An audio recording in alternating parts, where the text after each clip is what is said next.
انس بن مالک رضی اللہ عنہ سے کہ ان کی نانی ملائکہ نے رسول اللہ صلی اللہ علیہ وسلم کو کھانا تیار کر کے کھانے کے لیے بلایا۔ آپ صلی اللہ علیہ وسلم نے کھانے کے بعد فرمایا کہ آؤ تمہیں نماز پڑھا دوں۔ انس رضی اللہ عنہ نے کہا کہ میں نے اپنے گھر سے ایک بوریا اٹھایا جو کثرت استعمال سے کالا ہو گیا تھا۔ میں نے اس پر پانی چھڑکا، پھر آپ صلی اللہ علیہ وسلم نماز کے لیے اسی بوریے پر کھڑے ہوئے اور میں اور ایک یتیم کے رسول اللہ صلی اللہ علیہ وسلم کے غلام ابو ضمیرہ کے لڑکے ضمیرہ آپ کے پیچھے صف باندھ کر کھڑے ہو گئے اور بوڑھی عورت انس کی نانی ملائکہ ہمارے پیچھے کھڑی ہوئی۔ پھر رسول اللہ صلی اللہ علیہ وسلم نے ہمیں 2 رکعت نماز پڑھائی اور واپس گھر تشریف لے گئے۔ ام المومنین میمونہ رضی اللہ عنہما سے انہوں نے کہا کہ نبی کریم صلی اللہ علیہ وسلم سجدہ گاہ یعنی چھوٹے مصلی پر نماز پڑھایا کرتے تھے۔ حضرت عائشہ رضی اللہ عنہما سے آپ نے بتلایا کہ میں رسول اللہ صلی اللہ علیہ وسلم کے آگے سو جاتی اور میرے پاؤں آپ صلی اللہ علیہ وسلم کے قبلے میں ہوتے۔ جب آپ صلی اللہ علیہ وسلم سجدہ کرتے تو میرے پاؤں کو آہستہ سے دبا دیتے، میں اپنے پاؤں سمیٹ لیتی اور آپ جب کھڑے ہو جاتے تو میں انہیں پھر پھیلا دیتی۔ ان دنوں گھروں میں چراغ بھی نہیں ہوا کرتے تھے۔ حضرت عائشہ رضی اللہ عنہما نے انہیں بتایا کہ رسول اللہ صلی اللہ علیہ وسلم اپنے گھر کے بچھونے پر نماز پڑھتے اور حضرت عائشہ رضی اللہ عنہما آپ صلی اللہ علیہ وسلم کے اور قبلے کے درمیان اسی طرح لیٹی ہوتی جیسے نماز کے لیے جنازہ رکھا جاتا ہے۔ عروہ بن زبیر سے کہ نبی کریم صلی اللہ علیہ وسلم اس بچھونے پر نماز پڑھتے جس پر آپ صلی اللہ علیہ وسلم اور حضرت عائشہ رضی اللہ عنہما سوتے، اور حضرت عائشہ رضی اللہ عنہما آپ صلی اللہ علیہ وسلم کے اور قبلے کے درمیان اس بستر پر لیٹی رہتی۔ انس بن مالک رضی اللہ عنہ سے کہ ہم نبی کریم صلی اللہ علیہ وسلم کے ساتھ نماز پڑھتے تھے، پھر سخت گرمی کی وجہ سے کوئی ہم میں سے کوئی اپنے کپڑے کا کنارہ سجدے کی جگہ رکھ لیتا۔ انس بن مالک رضی اللہ عنہ سے پوچھا کہ کیا نبی کریم صلی اللہ علیہ وسلم اپنی جوتیاں پہن کر نماز پڑھتے تھے؟ تو انہوں نے فرمایا کہ ہاں۔ ہم بن حارث سے روایت کرتے تھے، انہوں نے کہا کہ میں نے جریر بن عبداللہ رضی اللہ عنہ کو دیکھا، انہوں نے پیشاب کیا، پھر وضو کیا اور اپنے موزوں پر مسح کیا، پھر کھڑے ہوئے اور موزوں سمیت نماز پڑھی۔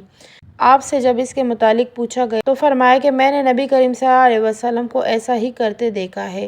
ابراہیم نخعی نے کہا کہ یہ حدیث لوگوں کی نظر میں بہت پسندیدہ تھی کیونکہ جریر رضی اللہ عنہ آخر میں اسلام لائے تھے۔ مغیرہ بن شعبہ سے انہوں نے کہا کہ میں نے نبی کریم صلی اللہ علیہ وسلم کو وضو کرایا، آپ صلی اللہ علیہ وسلم نے اپنے موزوں پر مسح کیا اور نماز پڑھی۔ حذیفہ رضی اللہ عنہ سے کہ انہوں نے ایک شخص کو دیکھا جو رکوع اور سجدہ پوری طرح نہیں کرتا تھا، جب اس نے اپنی نماز پوری کر لی تو حذیفہ رضی اللہ عنہ نے فرمایا کہ تم نے نماز ہی نہیں پڑھی۔ ابو وائل راوی نے کہا میں خیال کرتا ہوں کہ حضرت حذیفہ رضی اللہ عنہ نے یہ بھی فرمایا کہ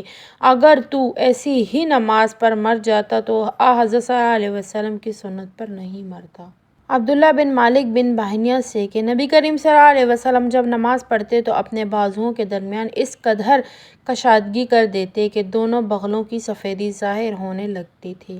اور لیث نے یوں کہا کہ مجھ سے جعفر بن رابعہ نے اسی طرح حدیث بیان کی۔ انس بن مالک رضی اللہ عنہ سے انہوں نے کہا کہ رسول اللہ صلی اللہ علیہ وسلم نے فرمایا جس نے ہماری طرح نماز پڑھی اور ہماری طرح قبلے کی طرف منہ کیا اور ہمارے ذبیحہ کو کھایا تو وہ مسلمان ہے جس کے لیے اللہ اور اس کے رسول کی پناہ ہے، پس تم اللہ کے ساتھ اس کی دی ہوئی پناہ میں خیانت نہ کرو۔ انس بن مالک رضی اللہ عنہ سے کہ رسول اللہ صلی اللہ علیہ وسلم نے فرمایا مجھے حکم دیا گیا ہے کہ میں لوگوں کے ساتھ جنگ کروں یہاں تک کہ وہ لا الہ الا اللہ کہیں، پس جب وہ اس کا اقرار کر لیں اور ہماری طرح نماز پڑھنے لگیں اور ہمارے قبلے کی طرف نماز میں منہ کریں اور ہماری ذبح کو کھانے لگیں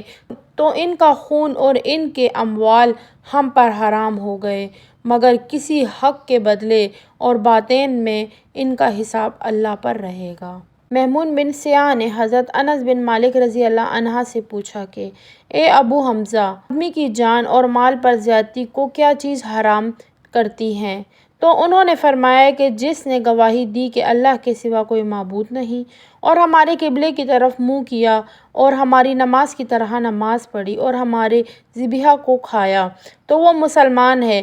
پھر اس کے وہی حقوق ہیں جو عام مسلمانوں کے ہیں، اور اس کی وہی ذمہ داریاں ہیں جو عام مسلمانوں پر ہیں۔ اور ابن مریم نے کہا، ہمیں یحییٰ بن ایوب نے خبر دی، انہوں نے کہا کہ ہم سے حمید نے حدیث بیان کیا، انہوں نے کہا کہ ہم سے انس بن مالک رضی اللہ عنہ نے نبی کریم صلی اللہ علیہ وسلم سے نقل کر کے حدیث بیان کی۔ ایوب انصاری رضی اللہ عنہ سے کہ رسول اللہ صلی اللہ علیہ وسلم نے فرمایا، جب تم قضائے حاجت کے لیے جاؤ تو اس وقت نہ قبلے کی طرف منہ کرو اور نہ پیٹھ کرو، بلکہ مشرق یا مغرب کی طرف اس وقت اپنا منہ کر لیا کرو۔ ابو ایوب نے فرمایا کہ ہم جب شام میں آئے تو یہاں کے بیت الخلاء قبلے کی رخ سے بنے ہوئے تھے۔ جب ہم قضائے حاجت کے لیے جاتے تو ہم مڑ جاتے اور اللہ ذوالجلال سے استغفار کرتے تھے۔ اور زہری نے عطا سے اس حدیث کو اسی طرح روایت کیا۔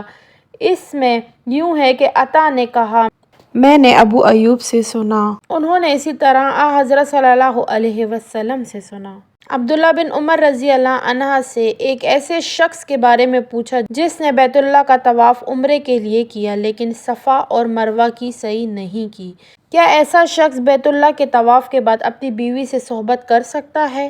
آپ نے جواب دیا کہ نبی کریم صلی اللہ علیہ وسلم تشریف لائے، آپ نے 7 مرتبہ بیت اللہ کا طواف کیا اور مقام ابراہیم کے پاس 2 رکعت نماز پڑھی، پھر صفا اور مروہ کی سعی کی، اور تمہارے لیے نبی کریم صلی اللہ علیہ وسلم تشریف لائے، آپ نے 7 مرتبہ بیت اللہ کا طواف کیا اور مقام ابراہیم کے پاس 2 رکعت نماز پڑھی، پھر صفا اور مروہ کی سعی کی، اور تمہارے لیے نبی کریم صلی اللہ علیہ وسلم کی زندگی بہترین نمونہ ہے۔ الاحزاب آیت نمبر 21 بھی یہ مسئلہ پوچھا تو آپ نے بھی یہی فرمایا کہ وہ بیوی کے قریب بھی اس وقت تک نہ جائے جب تک صفا اور مروہ کی سعی نہ کر لے۔ مجاہد سے سنا، انہوں نے کہا کہ ابن عمر رضی اللہ عنہ کی خدمت میں ایک آدمی آیا اور کہنے لگا، اے لو، یہ رسول اللہ صلی اللہ علیہ وسلم آن پہنچے اور آپ کعبے کے اندر داخل ہو گئے۔ ابن عمر رضی اللہ عنہ نے کہا کہ میں جب آیا تو نبی کریم صلی اللہ علیہ وسلم کعبے سے نکل چکے تھے۔ میں نے دیکھا کہ بلال دونوں دروازے کے سامنے کھڑے ہیں۔ میں نے بلال سے پوچھا کہ کیا نبی کریم صلی اللہ علیہ وسلم نے کعبے کے اندر نماز پڑھی ہے؟ انہوں نے کہا کہ ہاں، 2 رکعت ان 2 ستونوں کے درمیان پڑھی تھی جو کعبے میں داخل ہوتے وقت بائیں طرف واقع ہے۔ پھر جب باہر تشریف لائے تو کعبے کے سامنے 2 رکعت نماز ادا فرمائی۔ ابن عباس رضی اللہ عنہ سے سنا کہ جب نبی کریم صلی اللہ علیہ وسلم کعبے کے اندر تشریف لے گئے تو ان کے چاروں کونوں میں آپ صلی اللہ علیہ وسلم نے دعا کی اور نماز نہیں پڑھی۔ پھر جب باہر تشریف لائے تو 2 رکعت نماز کعبے کے سامنے پڑھی اور فرمایا کہ یہی قبلہ ہے۔ حضرت برا بن عازب رضی اللہ عنہ سے کہ نبی کریم صلی اللہ علیہ وسلم نے 16 یا 17 ماہ تک بیت المقدس کی طرف منہ کر کے نماز پڑھائی، اور رسول اللہ صلی اللہ علیہ وسلم دل سے چاہتے تھے کہ کعبے کی طرف منہ کر کے نماز پڑھائیں۔ آخر اللہ تعالیٰ نے یہ آیت نازل فرمائی، ہم آپ کا آسمان کی طرف بار بار چہرہ اٹھانا دیکھتے ہیں۔ پھر آپ نے کعبے کی طرف منہ کر لیا اور احمقوں نے جو یہودی تھے کہنا شروع کیا کہ انہیں اکیلے قبلے سے کس چیز نے پھیر دیا؟ آپ فرما دیجئے کہ اللہ ہی کی ملکیت ہے، مشرق اور مغرب، اللہ جس کو چاہتا ہے سیدھے راستے پر کر دیتا ہے۔ جب قبلہ بدلا تو ایک شخص نے نبی کریم صلی اللہ علیہ وسلم کے ساتھ نماز پڑھی، پھر نماز کے بعد وہ چلا اور انصار کی ایک جماعت پر اس کا گزر ہوا جو عصر کی نماز بیت المقدس کی طرف منہ کر کے پڑھ رہے تھے۔ اس شخص نے کہا کہ میں گواہی دیتا ہوں کہ میں نے نبی کریم صلی اللہ علیہ وسلم کے ساتھ وہ نماز پڑھی ہے جس میں آپ نے موجودہ قبلے کعبہ کی طرف منہ کر کے نماز پڑھی ہے۔ پھر وہ جماعت نماز کی حالت میں ہی مڑ گئی اور کعبے کی طرف منہ کر لیا۔ جابر بن عبداللہ سے انہوں نے فرمایا کہ نبی کریم صلی اللہ علیہ وسلم اپنی سواری پر خواہ اس کا رخ کسی طرف ہو نفل نماز پڑھتے تھے، لیکن جب فرض نماز پڑھنا چاہتے تو سواری سے اتر جاتے اور قبلے کی طرف منہ کر کے نماز پڑھتے۔